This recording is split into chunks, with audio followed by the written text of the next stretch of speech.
नमस्कार, मी पंजाब डक हवामान अभ्यासक मुक्काम पोस्ट गोविंद धामगाव तालुका शिरोळ जिल्हा परभणी.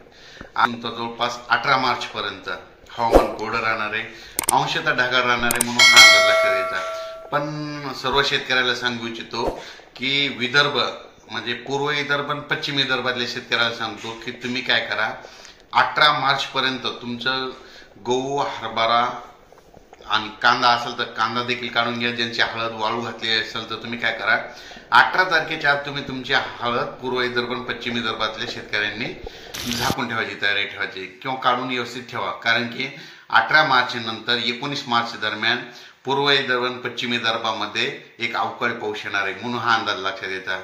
हा पाऊस सगळीकडे नाही, पण हे फक्त पूर्वकल्पना म्हणून देण्यात येत आहे. फक्त पूर्व विदर्भ आणि पश्चिम विदर्भातल्या शेतकऱ्यासाठी अंदाज देत आहे. तर हा नेमका पाऊस कुठं पडणार आहे तुम्हाला एक सांगू इच्छितो. 19 मार्च नंतर राज्यामध्ये अवकाळी येणार आहे. 18 मार्चच्या अगोदर सर्व शेतकऱ्यांनी हळद, कांदा, गहू, हरभरा असेल तर झाकून ठेवायची तयारी ठेवा किंवा घरून करून घरी घेऊन या.